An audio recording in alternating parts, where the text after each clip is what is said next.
Whenever you're solving a log equation, you have to condense it down. You always want to condense first, if possible. Sometimes it's not possible. Okay, but if you have multiple logs, you've got to condense it down to one, because we cannot exponentiate unless we just have one term on each side. Okay, that's the rule. You have to have it down to one term on each side. So now then, if we have these two logs with the same base that we're subtracting, what would be my process that I'd use to condense this down? What'd you say? Division. Because we're subtracting the two logs, we're going to write it as 1 using division. All right. So this would be written as a log with a base of 1/3, x squared plus x divided by x squared minus x. And I'm going to put parentheses around that whole thing, because that is the number that we're logging. That whole ugly thing is what we're logging, is equal to -1.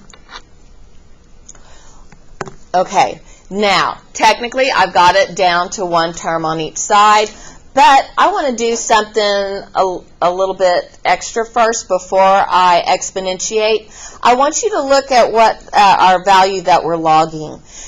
Can that be reduced? Can we take out a common factor? What's the common factor? X. All right, and I want to show you, because each one of these terms has an x in it, but I don't like to simplify that way, because students kind of get that mixed up, thinking that they can just willy-nilly, if a term up at the top and a term at the bottom has an x, they can just start marking them out.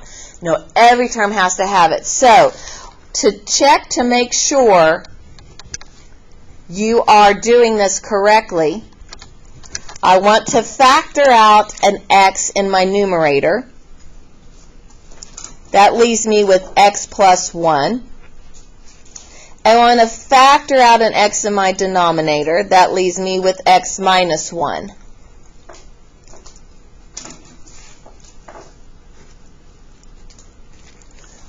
All right. Now I can visibly see I definitely have a common factor of x that I can factor out. So there I factored and simplified. Now I want to exponentiate. What is my base number? 1/3. Yes, it's 1/3. It can be a fraction. Your base can be a fraction. So I'm going to exponentiate both sides with a base of 1/3. That cancels my log base of 1/3. And I'm left with x plus 1 divided by x minus 1. Now, who can tell me what is 1/3 to the -1 power? 3. When you have a negative exponent, you eliminate the negative exponent by doing what? I say the negative in the exponent by, there you go. Do the reciprocal. Write the reciprocal. So 1/3 to the -1 is really 3 to the first power. Okay, now, what would be your process? Because our goal is to solve for x. How do I get my x out of that denominator? What should I do? Multiply. What do I multiply by? X minus 1. I also like to look at this as cross-multiplying. And I've talked about this before. You can only cross-multiply if it's a proportion. And it's only a proportion if you have a fraction set equal to a fraction. It's not adding fractions or subtracting fractions. It's got to be a fraction equal to a fraction. All right, so what we have here is 3 times x minus 1 and 1 times x plus 1. So 3 times x minus 1 and x plus 1. That gives us 3x minus 3 equals x plus 1. Get your x's together, your constants together. Then divide. So you end up with x is equal to 2. Now, we exponentiated. We need to check to make sure our answer is legit. How do we do that? How do we double check our answer? Who remembers? Say it again. There you go. Plug it into the original equation. So if I go back up here to my original equation, if I plug a 2 in for these x's, will I end up with a number that can be logged? Yes, because it will be positive. It would be a positive 6. If I plug in a 2 here, will I end up with a number that is able to be logged? Yes, because 2 squared is 4 minus 2 is 2. So I still end up with a positive number. So 2 works. Double check those answers, folks, because it'll sneak up on you when one doesn't work out. Okay? And I will test you over that. All right. I'm going to hit pause and thing. So now then, our exponential rules for solving equations are go. We're still solving for x, but now in order to bring the x out of the exponent, we're going to have to log both sides. Okay? We may need to get a common base number first before we can log, and you've already had to do that a couple of times on a previous assignment. And you may have to leave your answer in exact form. In other words, you may get a real ugly looking answer that it still has the log in it, and that's okay. To get the answer, you would have to type it into the calculator, and you'll get some funky decimal answer. All right? But I'm going to show y'all how to do that as well. All right, so let's take a look at this first example right here. Example 1. Notice your base numbers. Over here, you've got a base of 36. So if I use a log base of 36, that base will cancel, but this one would not. Over here, if I use the log base of 6 to cancel this side, my base would cancel, but not over here. So when we say you might have to get a common base first, I have to log both sides by the same base number, just like I had to exponentiate by the same base number. If you don't have the same base number, it isn't going to work. So we've got get common base.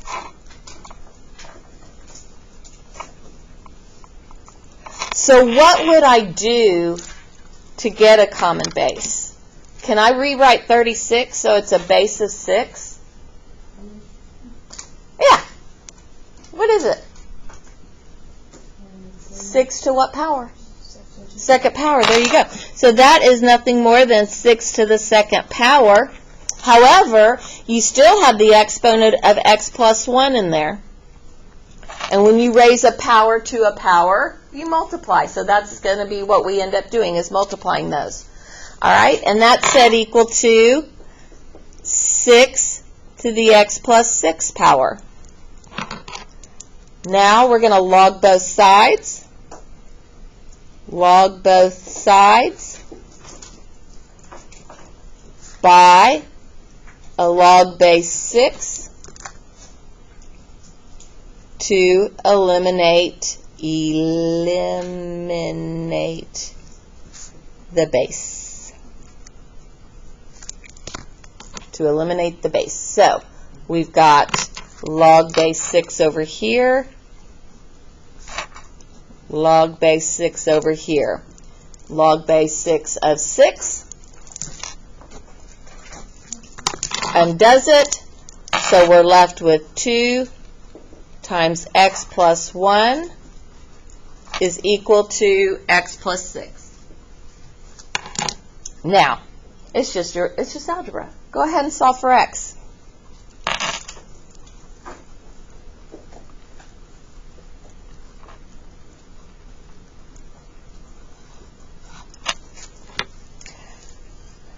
And the nice thing about your exponential equations, when we solve those, we do not have to check for extraneous solutions. Okay? We don't have to. All right.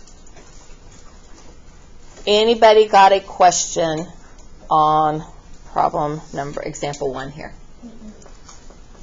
All right. Let's look at example 2. This one's a little snarkier. I want you to take a look at that, and I want you to think about some of the things we've used that can help us clean this up a little bit to make it a little bit easier.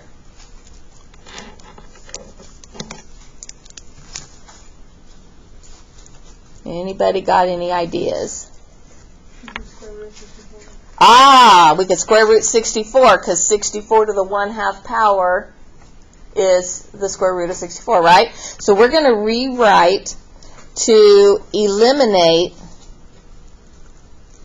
fractions because nobody really likes working with fractions, so we can kind of get rid of some of these. So we know how to get rid of this 1/2 power. We're going to write it as the square root of 64. How can I eliminate this base number to be a fraction? What can I do to change this so I no longer have a fraction as a base? There it is. Remember, if I write 1/2 as a reciprocal, it would be 2. And if I rewrite a number as a reciprocal, I have to change the exponent to be negative. So 1/2 to the x power is the same as 2 to the negative x. That's that exponent rule. Now, we can go ahead and take the square root. So we've got 2 to the negative x is equal to 8. Okay, now I've kind of got it simplified on both sides. But I don't have a common base. Can I get a common base? Okay, what would it be? 2. So this would be 2 to what power?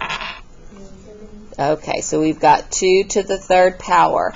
Now, let's see, same base, then log. Get the same base, then log. So what are we logging by? Log base 2 on both sides.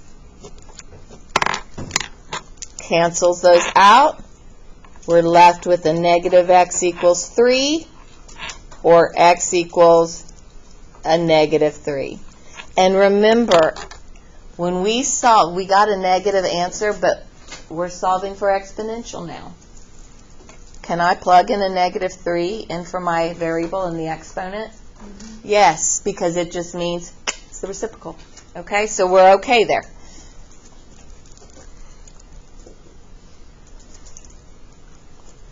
All right.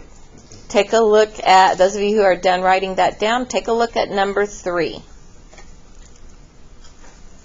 There's a couple of ways you can do number 3. But you just do what's ever easiest for you. So number 3, what's the first thing we got to do?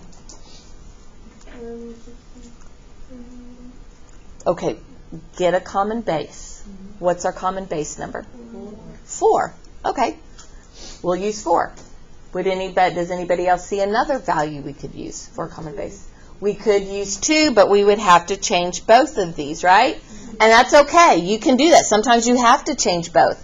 But I can just change 16 to be 4 to the 2nd. And then leave the right side with the base of 4. All right, so common base and then log. Common base, then log. All right, what are we going to log by? All right, log base 4.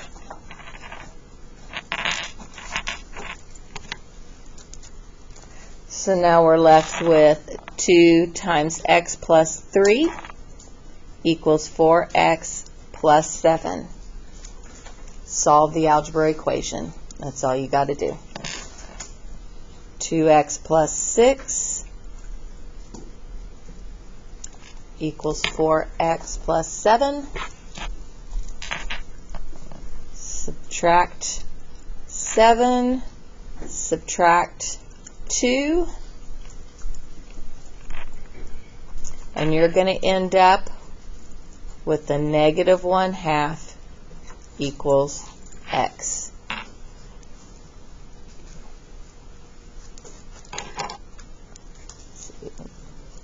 Am I going too fast? All right.